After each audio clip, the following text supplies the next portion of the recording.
A young couple, Ethan and Lily, move into a small town in Vermont, USA, renting an old farmhouse surrounded by thick woods. The road twisted through the Vermont hills, empty and silent.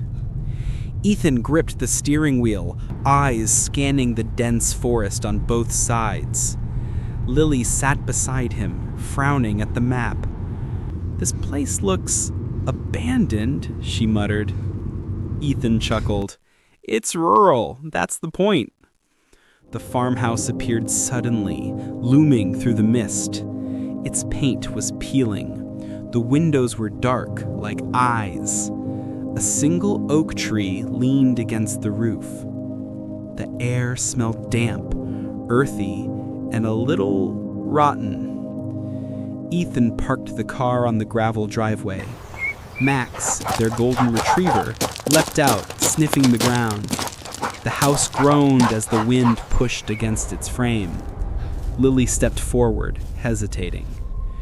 "This is bigger than the pictures," she said softly. Ethan unlocked the door. The key rattled in the lock. They entered, and the floorboards creaked under their weight. Dust motes floated in the beams of sunlight. The living room smelled of mold and old wood. "Let's check upstairs first," Ethan said. They climbed the stairs slowly. The railing was wobbly. Every step moaned. In the master bedroom, the bed sagged in the middle. Curtains fluttered like breathing. Lily pulled a handkerchief from her bag, dabbing at the dust on the windowsill. "Do you feel that?" she whispered. Ethan shrugged. "Just old house energy." He opened the closet. Empty. The attic stairs were hidden behind a wooden panel. They lifted the panel. A cloud of dust erupted. Coughing, they climbed into the attic.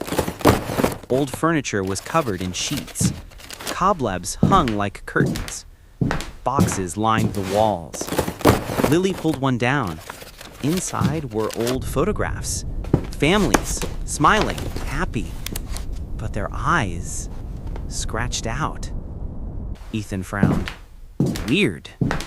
Lily held a photo close. "These families, did they live here?"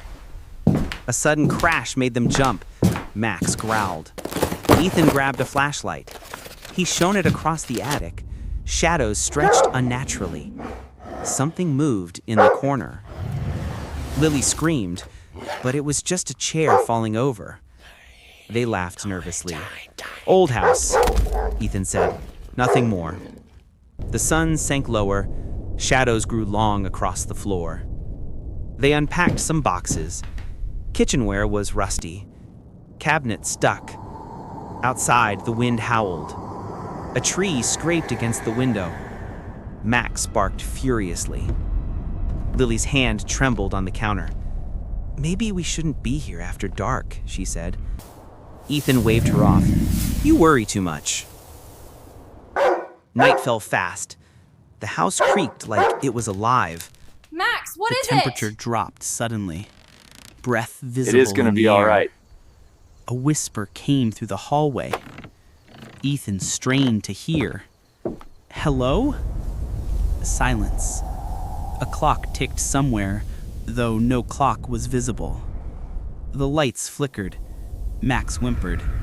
The wind slammed a door upstairs. Lily screamed again. Ethan ran to the hallway. Empty. The whisper returned. Louder, urgent. "Leave. Now." They froze. Max bolted toward the back door. It wouldn't open. The whisper faded. But then a new sound. Children laughing. High-pitched, echoing, coming from the woods behind the house. Lily's stomach sank. Ethan grabbed a flashlight. They went to the back porch. Fog rolled across the yard. Shapes moved between the trees. Eyes glinting in the shadows. The laughter stopped abruptly. The forest went silent. Max growled. Hackles raised. Ethan shone the light into the woods. Nothing.